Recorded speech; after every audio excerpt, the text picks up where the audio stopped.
eu quero, nessa oportunidade,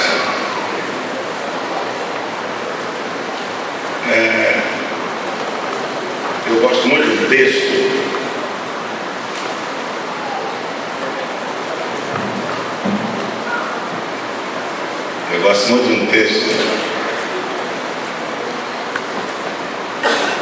que ele se encontra no Velho Testamento,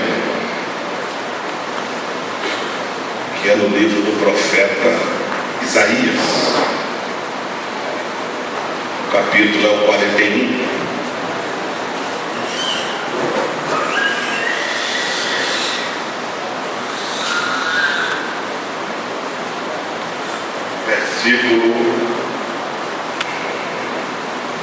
Versículo 9 e o versículo de número 10. É muito apropriado para o assunto em si aqui escolhido. Isaías 41, o versículo é o 9 e o versículo 10, que diz assim: Tu a quem tomei desde os confins da terra e te chamei dentre os seus mais excelentes, e te disse: Tu és o meu servo, a ti escolhi e não te rejeitei. Não temas, porque eu sou contigo. Não te assombres, porque eu sou o teu Deus. Eu te fortalecerei, eu te ajudarei, eu te sustentarei com a destra da minha justiça. Esse é um texto messiânico dito pelo profeta Isaías, que retrata e fala de uma escolha, e essa escolha ela é imperativa, ou seja, Deus é quem escolhe, Deus é quem quer. A sua soberania não pode ser contestada. E quando o pastor Vladimir falou a respeito desse evento, ele sugeriu-me que eu falasse a respeito da relevância da mensagem em si pregada. Eu sempre digo que a maior dificuldade da propagação do Evangelho não é o dinheiro. A maior dificuldade da propagação do Evangelho é de material humano. E isso foi o próprio Jesus quem disse: a seara ela é muito grande, mas poucos são os ceifeiros. Então a maior dificuldade da propagação do Evangelho, na verdade, não é o fator financeiro, mas o material humano. Quando Deus fez o homem, não havia o porquê de ter mensagens, até porque o homem vivia dentro de um padrão que Deus fez.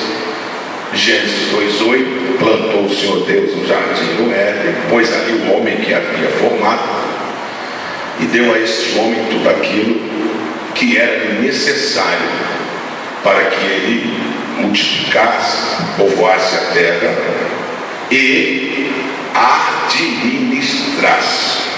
Ou seja, o homem foi feito para administrar, para governar o mundo.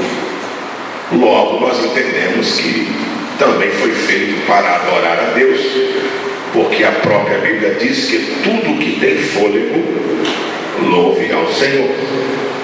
Mas o propósito de Deus na criação do homem era para governar. Tanto que Deus deu ao homem o poder e a autoridade sobre os animais que vivem na água, os animais que vivem sobre a terra e as aves que voam no espaço. E Deus disse: domine sobre os peixes do mar, domine sobre os animais que andam na terra e domine sobre as aves dos céus.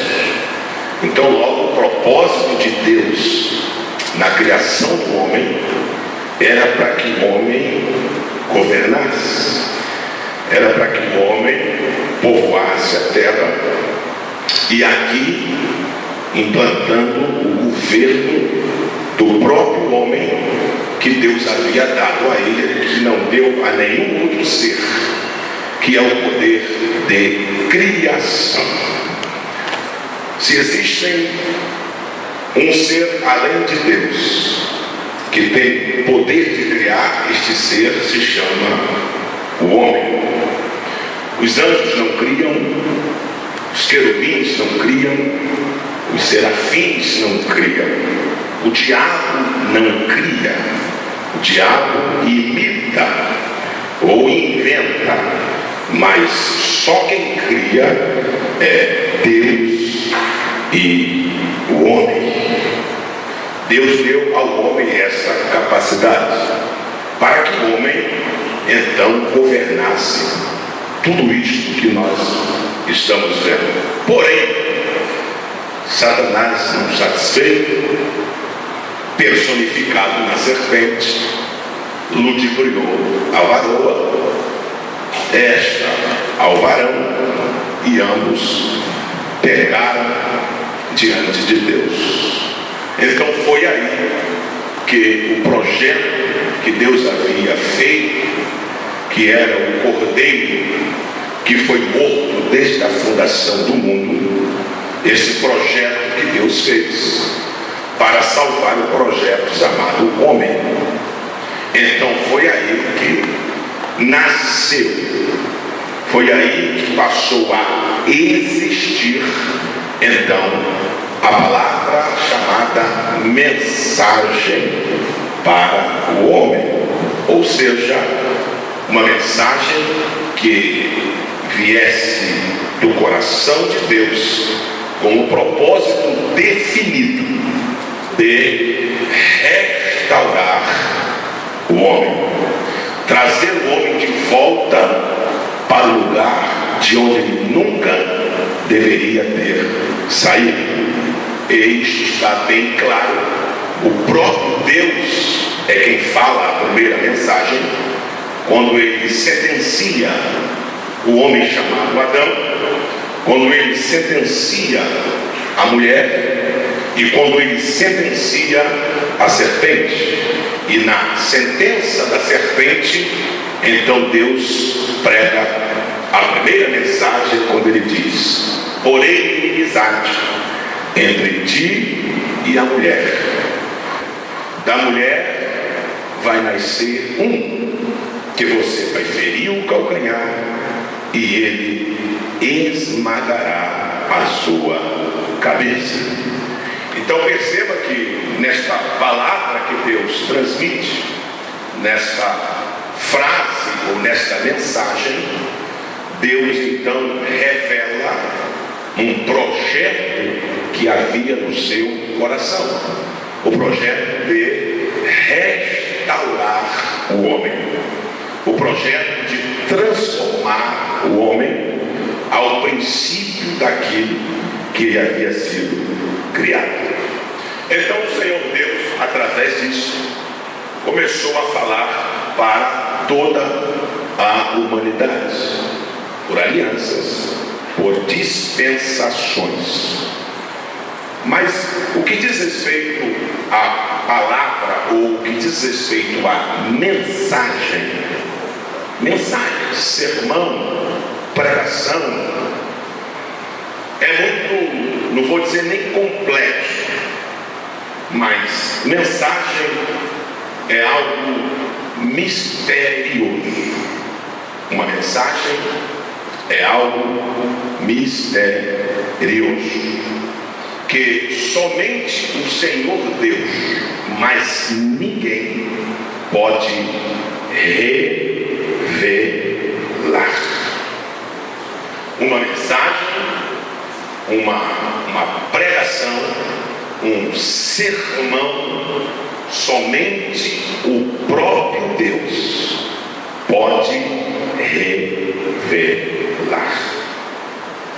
Não existe outro ser, não existe ninguém que possa revelar uma mensagem. Eu posso montar uma mensagem, eu posso fazer uma mensagem, eu posso esboçar uma mensagem, eu posso construir uma mensagem, mas revelar uma mensagem somente um pode fazer, e o nome dele é Jeová, o Deus Todo-Poderoso. Glória ao nome de Jesus de Nazaré. Estou falando para seminaristas, estou falando para pessoas que se dedicam, né? Porque quem quer pregar, quem quer ensinar, tem que se dedicar. Então, vejamos, aqui no capítulo 41, no verso 9, nós temos aqui alguns princípios básicos de uma chamada. Pastor Elcio, não tem nada a ver mensagem com chamada, mensagem com princípios básicos. O que eu quero lhe dizer é o seguinte: você pode estudar, concluir o seu curso, isto é louvável.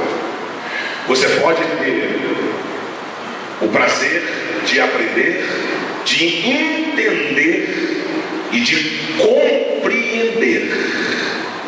Até aí, aleluia e glória a Deus. Você pode absorver, você pode armazenar, você pode guardar, você pode obter, receber durante todo o período que você estudar. Isto é uma coisa. Agora, passar o que você aprendeu é uma outra coisa totalmente diferente.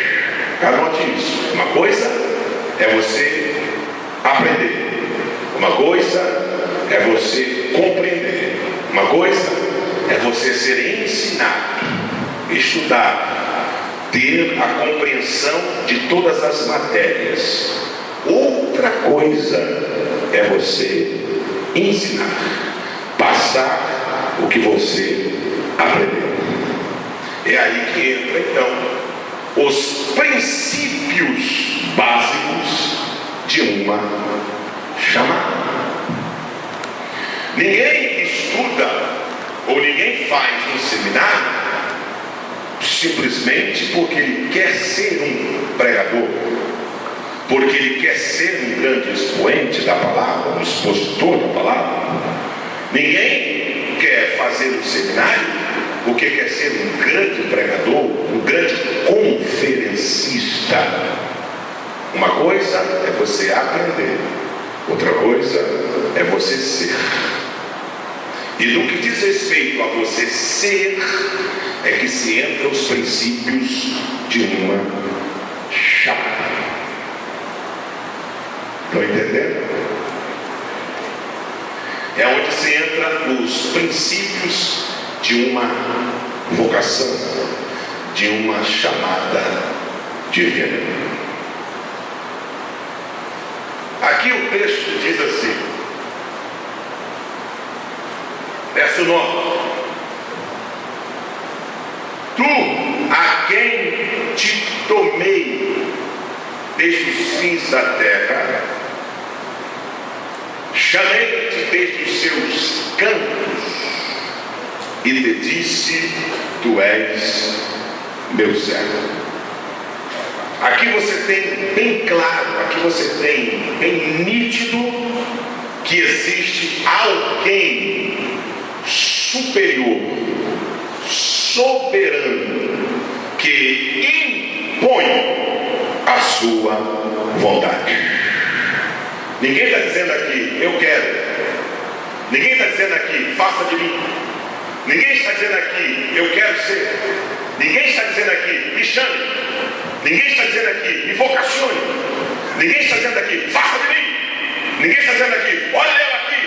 Não, aqui há alguém soberano que olhou e disse: a tu, a quem te chamei dentre os seus campos, e te disse: tu és meu servo. A ti escolhi e não te rejeitei. Então, o princípio parte de que quem escolhe, quem chama, quem vocaciona é Deus. Glória ao nome de Jesus. Quem chama, quem escolhe, quem vocaciona é Deus. Pastor, eu não vim aqui para sair daqui triste. Jamais você vai sair daqui triste. Por quê, pastor Elcio, que eu não vou sair triste? Porque a escolha pertence somente a Deus. Isto é, irmão, não tem como explicar. Isso parte dele, do coração dele, da vontade dele. Isto vai além do seu querer, do meu querer, do nosso querer. Isso vai da vontade de Deus. Isto é uma coisa íntima, particular, que eu olhar para você, eu não entendo. E todos olham, não compreendem. Mas dentro de você age, bate, palpita, impulsiona, te empurra, te levanta, te incomoda. Tudo que você faz não está satisfeito, porque o que Deus quer que você faça, você ainda não fez. Porque Ele está dizendo: eu quero você, eu vou usar você, eu escolhi você. E aquilo martela, bate, bate, bate. Eu não vejo, mas você sente. Ninguém vê, mas você sente. Ninguém sabe, mas Deus sabe e você sabe. É tão particular que a esposa não entende, o esposo não entende, o filho não compreende, o amigo não entende. Aquilo bate, bate, bate. O que é isso, pastor? A vontade soberana de Deus. Glória ao nome de Jesus de Nazaré. Aleluia. Glória ao nome de Jesus de Nazaré. Então, por que Deus é quem escolhe? Por que os princípios partem de uma escolha divina? Porque o portador de uma mensagem que vai trazer restauração, ele não está levando uma mensagem de um governo, de um presidente, de um político. Ele está portando uma mensagem que vai produzir em quem vai ouvir um efeito que ninguém pode fazer, somente o poder da palavra de Deus.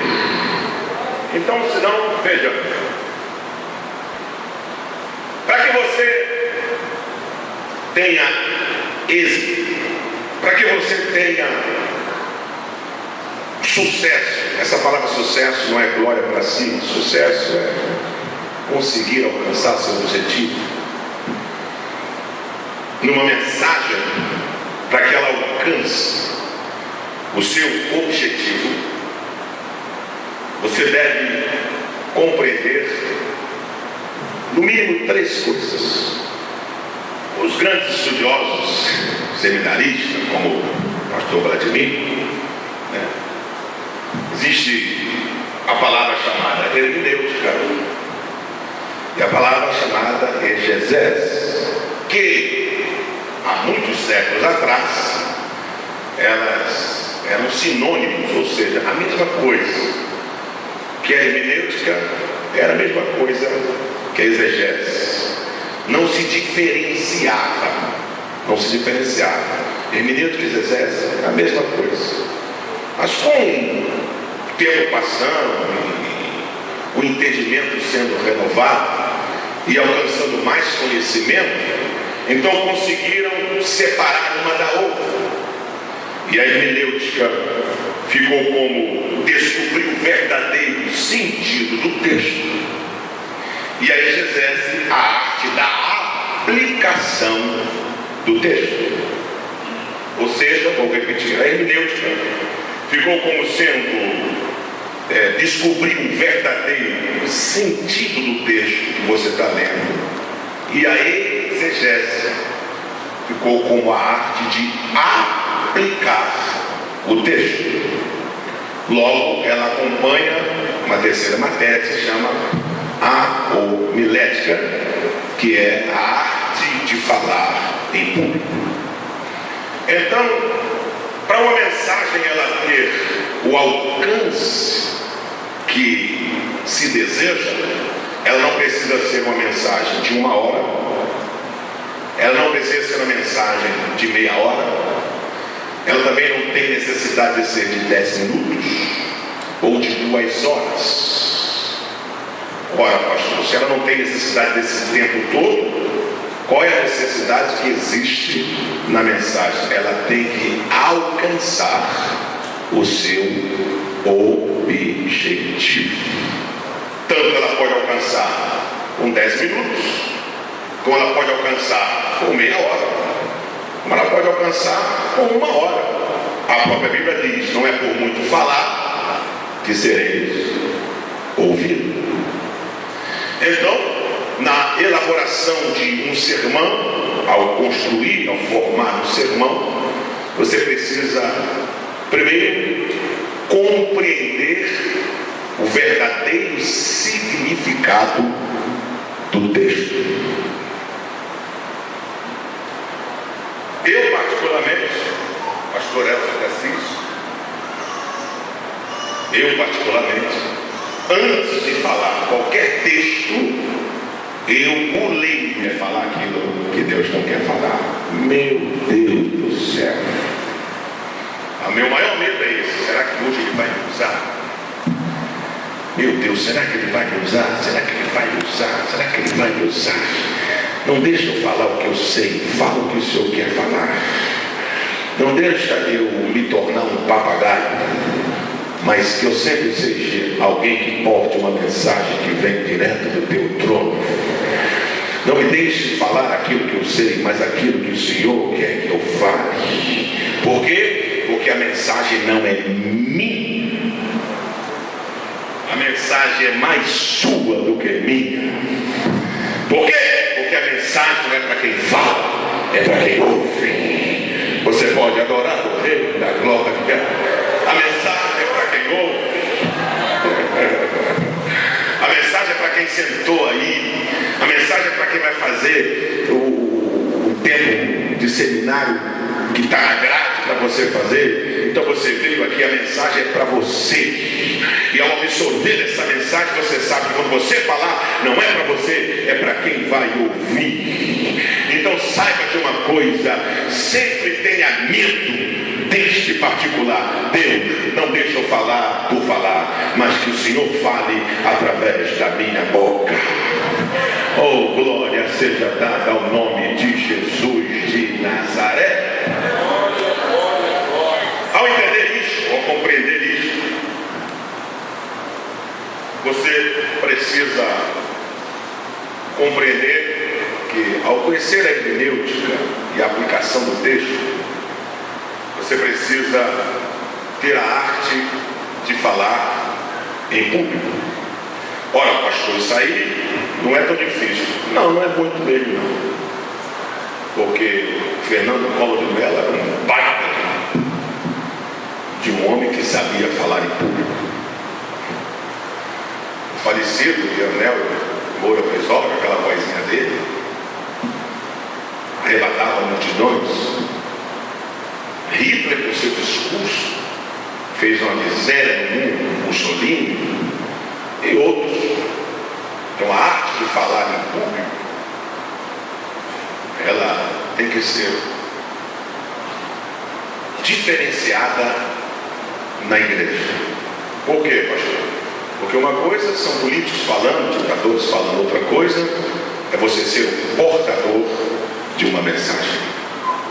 Então a arte de falar, ela é importantíssima, porque quando você está falando, você está levando, tirando, trazendo a atenção para que as pessoas te ouçam e consigam guardar aquilo que você vai falar.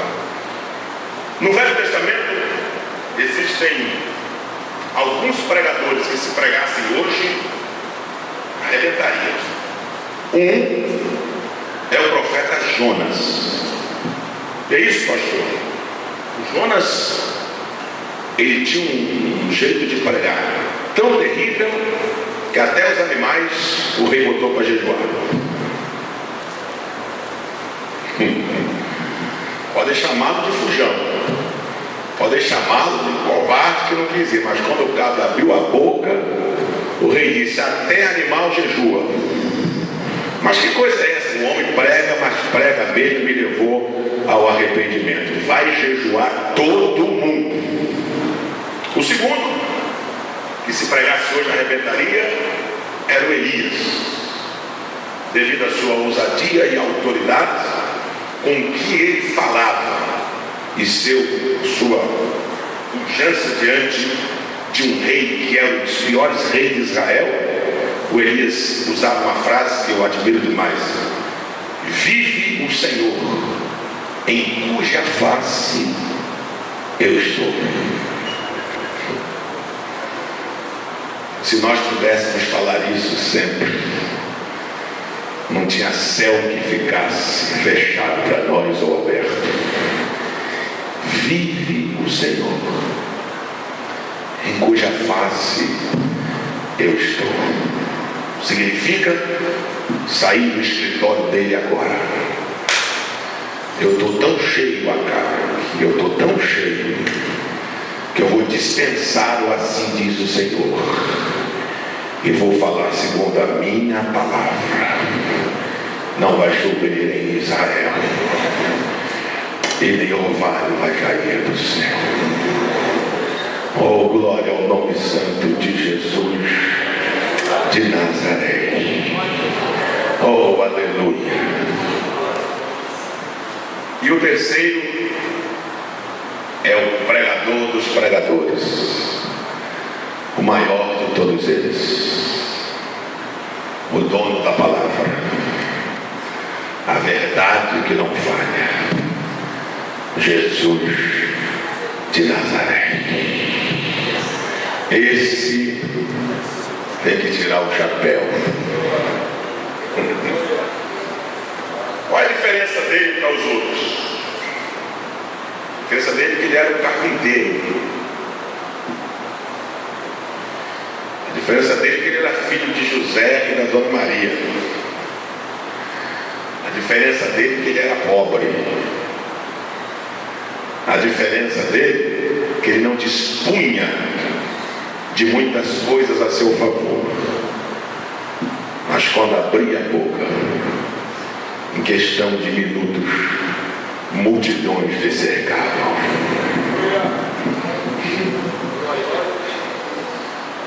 E tinha uma coisa que era admirável. Qual, pastor? Que nos ensina muito. Era a própria verdade, é a própria verdade, mas sabia a hora de falar a verdade. Coisa que nos complica hoje é essa. Vou chegar lá e vou falar mesmo, não estou nem aí. Nem Jesus fazia isso. Um dia chegaram para ele e disseram assim: com que autoridade de quem você faz esses sinais? Disse assim: olha, eu vou fazer uma pergunta a vocês. Eu poderia muito bem falar de quem era a autoridade. Se vocês me responderem, eu respondo essa. O batismo de João, do céu ou da terra? Se falar que é do céu, ele vai falar por que a gente não crê. Se falar que é da terra, por que a gente tem João como profeta? Não, nós não sabemos. Eu também não vou responder, vocês também não.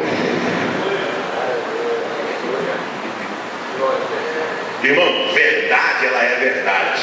Você pregando ou não pregando, você falando ou não falando, verdade, ela é verdade. Tem uma outra coisa que diz assim: tenho muitas coisas para vos dizer, mas vocês não suportariam. Não vou dizer agora. Mas Senhor, não vou dizer agora. Existem coisas para você ter a paciência de esperar a hora para se falar. Por quê, pastor? Porque aqui ninguém é o dono da verdade. Se nem a verdade que é a verdade escolheu a hora para falar a verdade, quanto mais nós que não somos o dono da verdade. Está entendendo? Então vamos lá, compreender aqui mais um pouco. Quando nós falamos de mensagem, entendemos a Deus que dizer a humildade, a arte de pregar, nós devemos compreender que a mensagem tem que ser pregada. E a Bíblia diz: inste a tempo e a fora de tempo. Ou seja, insista. A mensagem em si, ela tem o seu objetivo. Logo que as mensagens que os nossos antepassados pregaram, os grandes heróis da fé, os revolucionadores, os homens que vieram debaixo de perseguição, grandes reformadores, dentre deles nós temos o Martinho Lutero e outros que surgiram. Essas mensagens, elas não se perderam no tempo, porque a mensagem ela é um tesouro, ela não se perde. Mas o tempo de hoje facilita que todos tenham acesso a mensagens. Se você ligar a televisão, você assiste mensagem. Se você ligar o rádio, você assiste mensagem. Se você tem um computador em sua casa e uma internet, você assiste mensagens. Você tem DVDs, você tem CDs. Ou seja, não falta mensagens. Isto proliferou certos segmentos, certas ideologias, que aqueles que defendem o princípio básico da mensagem passam por grandes dificuldades. Exemplo, pastor Elton, vou lhes dar um exemplo.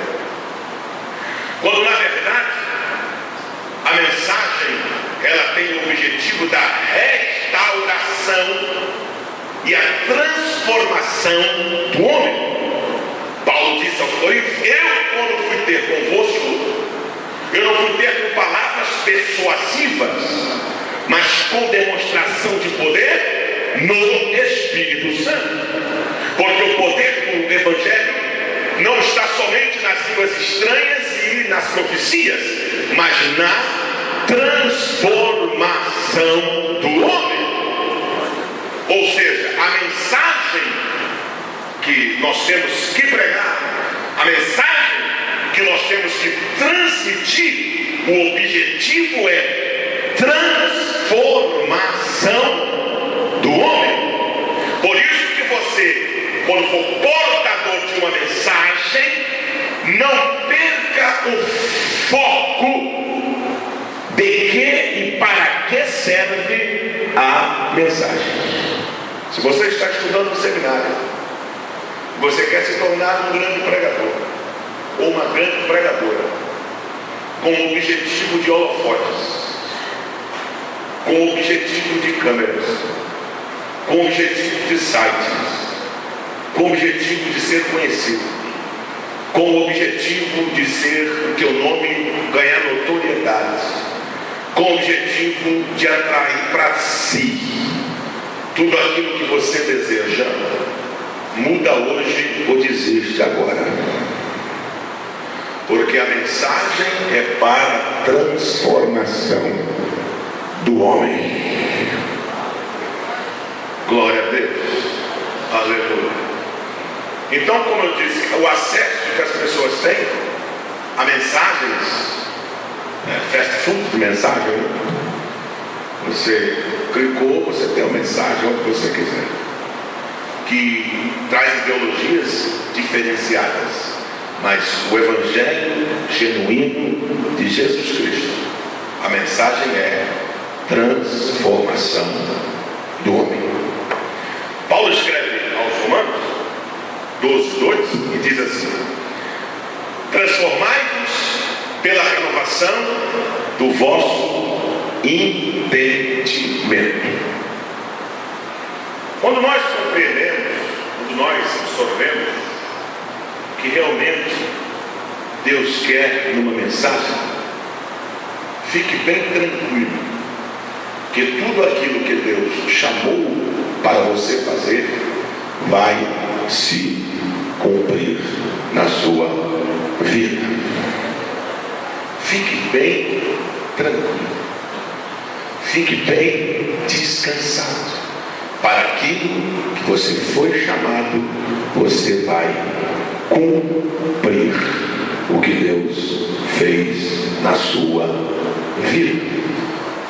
Agora, o que você tem que se basear, o que você tem que entender, é que mensagem, quando o Senhor Deus lhe dá, é um tesouro que você adquire, é um tesouro que você recebe, e que este tesouro tem um objetivo. Qual, pastor Elson? A transformação do homem. Se você colocar isso na sua cabeça, se você pôr isto no seu coração, você vai entender o que o Senhor Deus quer com você. Quando eu liderei juventude aqui em Caetés, nos idos de 96, foi quando eu entrei.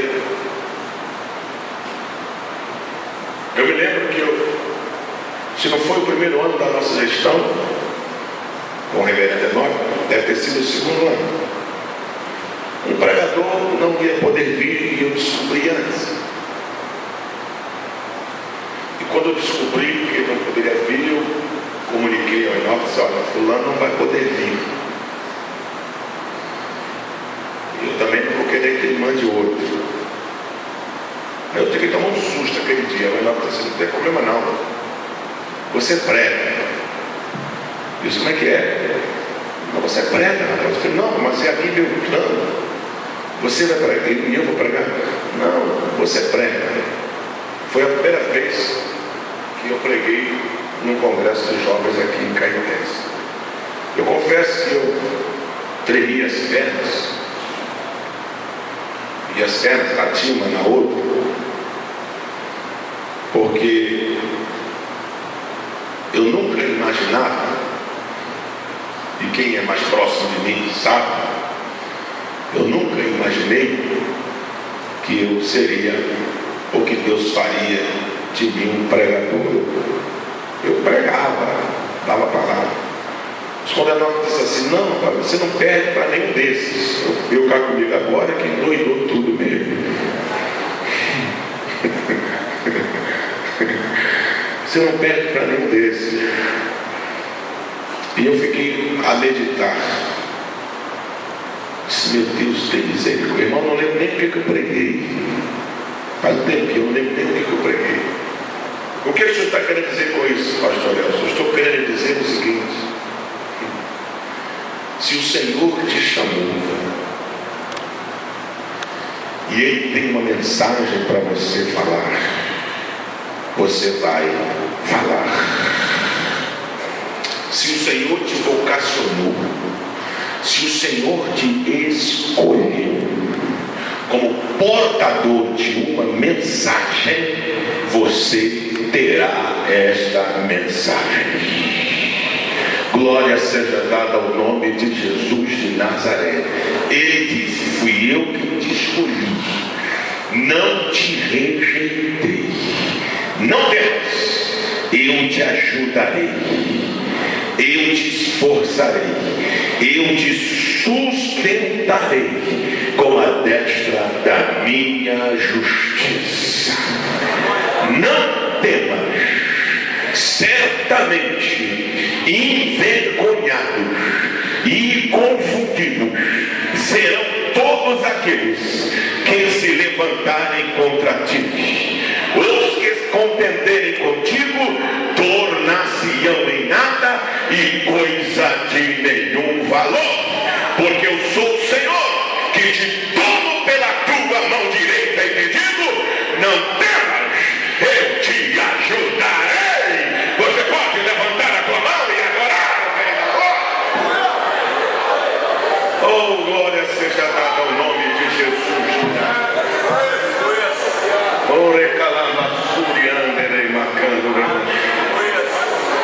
Oh, aleluia. Ih, já vai dar 9 horas já, né? Mas deixa eu dizer alguma coisa aqui a respeito de uma mensagem, para você ficar bem.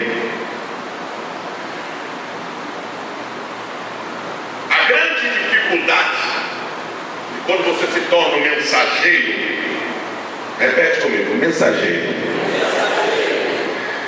A grande dificuldade quando você se torna um mensageiro, ou quando você se torna um pastor, ou quando você passa a presidir, é que você nunca lê a Bíblia para se alimentar.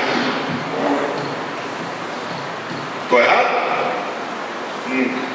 Você sempre lê para alimentar os outros. Oh, meu. Quando você se torna um mensageiro, você pode estar passando a luta que for. Porque tem luta, viu? Você pode estar chorando de luta. Quando você pega a Bíblia, você já esqueceu que Deus vai falar com você. Você está pensando que Ele quer falar com os outros. Mas isso aqui dá uma mensagem. Isso aqui tem alguma coisa aqui. Deixa eu ver que é católico. Aí olha para cá. O que você precisava para você já foi. E talvez tem pessoas que estão com a luta menos que a sua, mas você tornou-se um mensageiro. Está afim? Topas? Glória seja dada ao nome de Jesus de Nazaré. Oh, glória seja dada ao nome de Jesus de Nazaré. Você não lê mais a Bíblia para se alimentar. Você lê para alimentar os outros. Quando você vai ler o texto para alimentar os outros, você vai com pressuposições. Você lê o texto, você vai com pressuposições. Anota aí. Depois das pressuposições, vem a interpretação. Anota aí, interpretação. Depois vem os preconceitos. Amarra tudo isso aí. Isto vai acabar no contexto. Bota do lado aí, contexto, texto bíblico e interpretação. Quando você vai com as suas pressuposições, com as suas interpretações e os seus conceitos preconcebidos, e tudo isso vai morrer, vai acabar no contexto, no texto e na interpretação do texto. Então, tudo que você preconcebia, tudo que você interpretava e tudo que você dizia, o conceito ou preconceito, vão morrer no texto, no contexto e na interpretação do texto. Aí vai sair a mensagem. Sabe o que Deus está dizendo para você? Meu filho, tudo que você pensava, joga fora. Tudo que você achava, joga fora. Tudo que você imaginava, joga fora. Fica com o texto, com o contexto e com a minha interpretação. Oh, glória seja dada ao nome de Jesus de Nazaré. Da onde sai grandes hereges? Grandes, eu digo conhecidos. Quando eles não deixam morrer as suas pressuposições, seus conceitos e preconceitos concebidos e as suas interpretações. Aí quando eles vão para o texto, o contexto dá nele, pá! Aí vão para o contexto, o contexto dá nele, pá! Aí vão para a interpretação dá nele, o que eles fazem? Eles vão caçar algum texto isolado para basear aquilo que eles pressupõem, que eles interpretaram e o que eles acham. Aí saem os grandes hereges, as grandes heresias. Mas aquele que está disposto a deixar o que ele acha de lado, o que ele pensa de lado, o que ele concebeu, preconcebeu do lado, e amarrar-se no texto e contexto da interpretação, sairá. Uma espada sai da tua boca. Oh, glória ao nome de Jesus. Ali, acabado, destruído, com o lado arrebentado, com tudo arruinado. Mas se você está dentro deste contexto, texto e interpretação, uma espada sai da tua boca. Oh, glória ao nome de Jesus. E vai dentro do coração daquele homem ou daquela mulher, porque é o único lugar que a Bíblia vai entrando até a divisão da alma e do espírito, entre ossos e medulas, lugar onde ninguém vai, a espada de dois gumes vai. Oh, você pode adorar o Rei da Palavra, o Deus da Palavra. Oh, no nome de Jesus de Nazaré. Oh, aleluia, glória a Deus. Se deste seminário, o negócio é tão terrível, o negócio é tão importante, se deste seminário sair um pregador, está ganho toda a despesa que se teve. Oh, glória a Deus! Se deste seminário saírem dois pregadores, o inferno já está de decretar derrota. Se sair 4, o inferno pode decretar falência. Se só você pode adorar. Aleluia! Aleluia! Oh, glória! Glória a Deus! Oh, glória a Deus! Oh, glória a Deus! E para a gente começar a encerrar,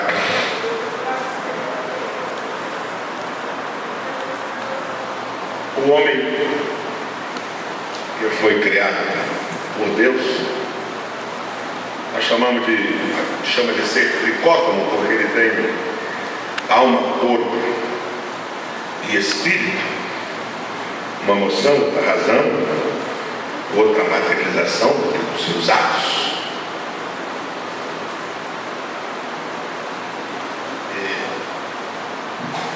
Nos tornamos falíveis, nos tornamos errôneos, falhos.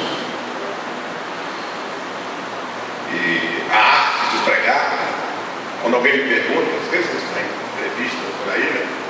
Aí você diz, pastor, o senhor o que é um pregador? Aí eu pergunto, vocês conhecem aquele repentista do Nordeste? Um com paneiro, outro com a viola, e sai cada bolada que eles falam, eu digo para eles: o pregador é um repentista. Por quê, pastor?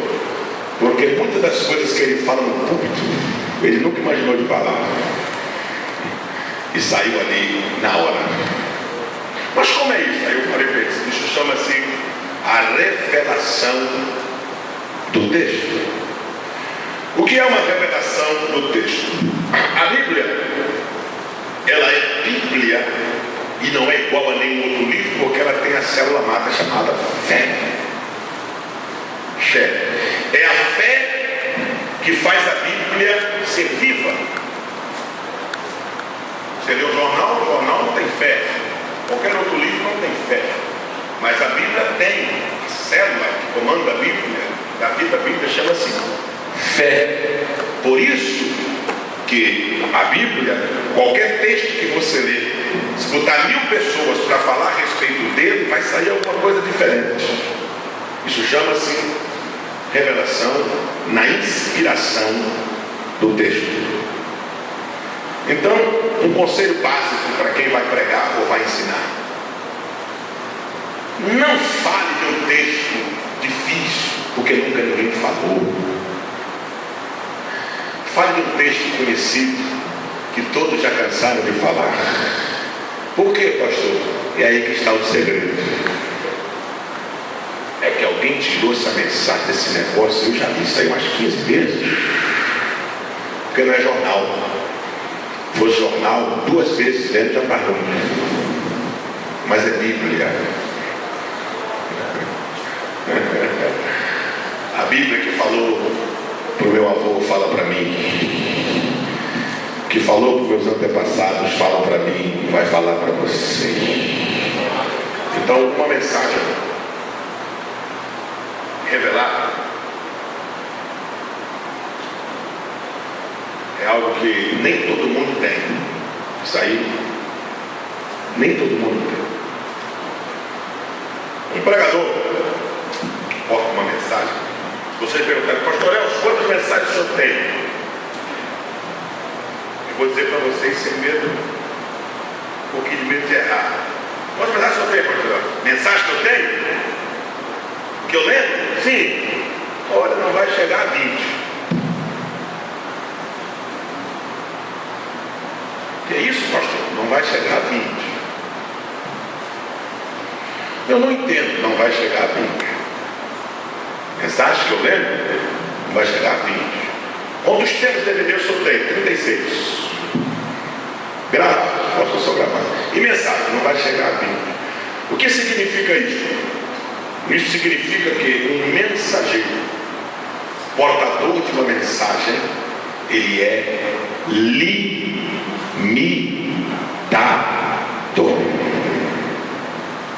O dia que você perguntar a algum pregador, pastor, qualquer pergunta que ele disser, te respondo, sai fora.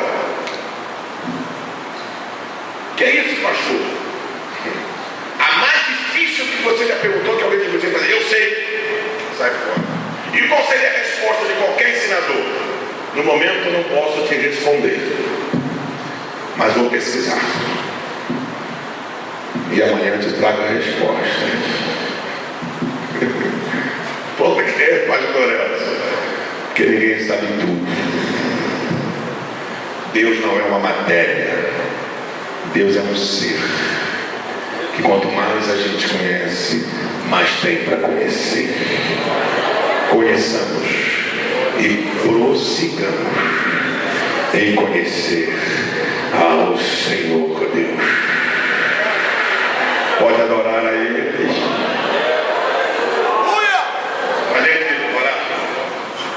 O profeta Isaías, no capítulo 6, vira a sua chamada, ele começa com uma visão extraordinária, e ele diz: no ano em que morreu o rei Uzias, eu vi o Senhor assentado sobre um alto e sublime trono, o seu séquito enchia a casa, e os serafins estavam por cima dele, cada um tinha 6 asas, com 2 cobriam os pés, com 2 cobriam o rosto, e com 2 e clamavam uns para os outros, dizendo: Santo, Santo é o Senhor dos exércitos, toda a terra está cheia da sua glória. Os umbrais das portas se moveram com a voz do que clamaram, e a casa se encheu de fumaça. Então disse eu, quando ele foi chamado, então disse eu: ai de mim, que vou perecer, porque sou um homem de lábios impuros, e habito no meio de um povo de impuros lábios. Os meus olhos viram o Rei, o Senhor dos exércitos. Mas um dos serafins voou para mim, trazendo na mão uma brasa viva, que tirara do altar com a sua tenaz, e com ela tocou a minha boca e disse: eis que isto tocou teus lábios. Tua iniquidade foi tirada e purificado o teu pecado. Depois disso ouvi uma voz, a voz do Senhor, que dizia: a quem enviarei? Quem há de ir por nós? Então disse eu: eis-me aqui, envia-me a mim. Olha só, no dia da sua vocação, de sua chamada, ele viu uma visão. Então ele viu, ele começa dizendo: no ano em que morreu o rei Uzias. Quem é rei tem trono, quem tem trono tem palácio, quem tem palácio tem governo. Mas ele disse: no ano em que morreu o rei Uzias, eu vi o Senhor assentado sobre um alto e sublime trono. Então Isaías se refere a dois tronos. Quantos tronos? Quantos? Dois: o de baixo e o de cima, o do homem e o de Deus, o do mortal e o do eterno. Então ele disse: e no ano em que morreu eu vi o Senhor sentado sobre o trono, o seu século enchia a casa, os serafins estavam por cima dele. Cada um tinha 6 asas, com 2 sobre os pés, com 2 rostos, com 2 voavam e clamavam uns para os outros: Santo, Santo, Santo é o Senhor dos exércitos, toda a terra está cheia da sua glória. Os umbrais das portas se moveram e eu caí em si e disse: estou frito. Estou frito, vou acabar. Por quê? Eu sou um homem de lábios impuros e habito no meio de um povo de impuros lábios, e os meus olhos viram o Rei. Em outro pensamento, se fosse o nosso, iria dizer assim: do jeito que eu sou de lábios impuros e habitando no meio de um povo de impuros lábios, se a minha chamada fosse baseada no trono de baixo, eu seria rejeitado. Se a minha vocação tivesse pautada no trono do homem, eu seria destruído. Se a minha chamada tivesse pautada no trono de baixo, eu não iria a lugar nenhum. Mas um serafim voou.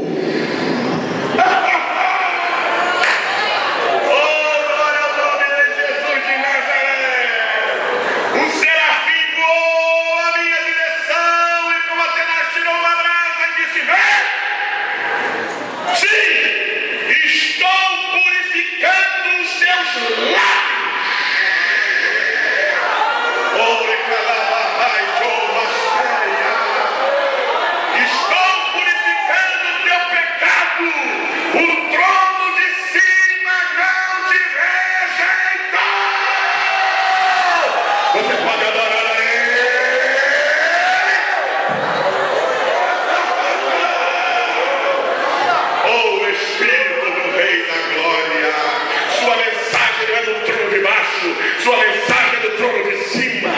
Seu objetivo não é o trono de baixo, teu objetivo é o trono de cima. Quem te manda não é o trono de baixo, quem te manda é o trono de cima. Quem te chamou não foi o trono de baixo, quem te chamou foi o trono de cima. Quem salva não é o trono de baixo, quem salva é o trono de cima. Quem te perdoa não é o trono de baixo, quem te perdoa é o trono de cima. Você pode adorar a Ele.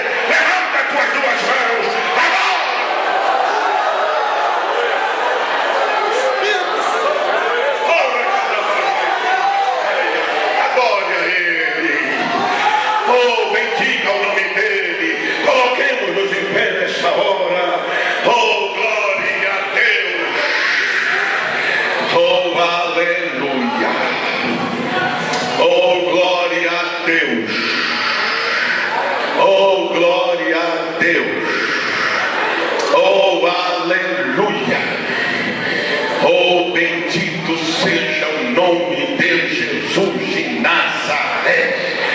o Deus que te chama, o Deus que vocaciona, o Deus que dá sabedoria, o Deus que dá unção, o Deus que dá graça, o Deus que dá a palavra.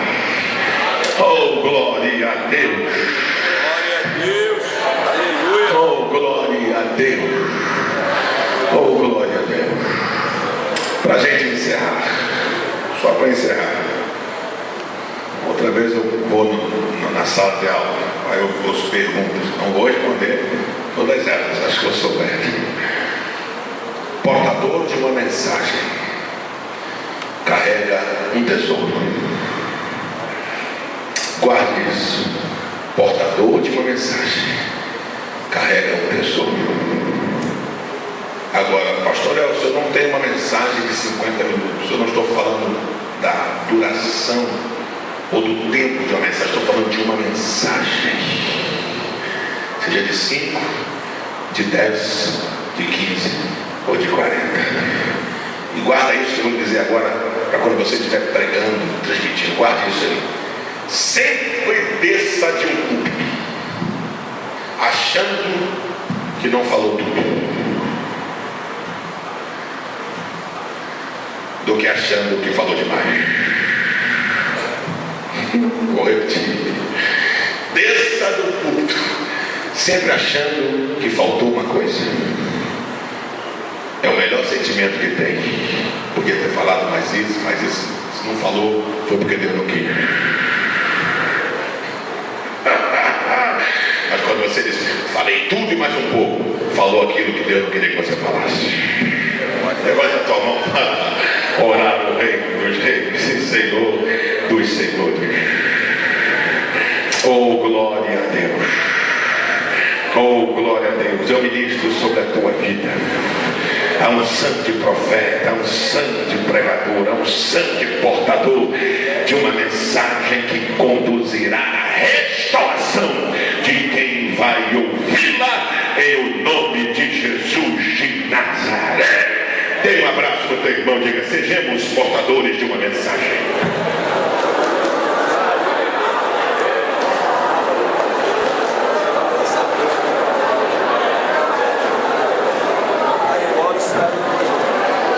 Por gentileza, não sentem ainda não. Como foi falado aqui ontem, nosso costume é todos os pastores, professores que vêm e são instrumentos de Deus para nos abençoar, nós também os abençoamos, pedimos a bênção do Senhor através da nossa oração. Então nessa hora eu peço para não sair, não saia, nós já vamos terminar, mas não podemos deixar de orar pelo pastor Elcio, que se disponibilizou para estar aqui conosco nessa noite, e nós já vamos estar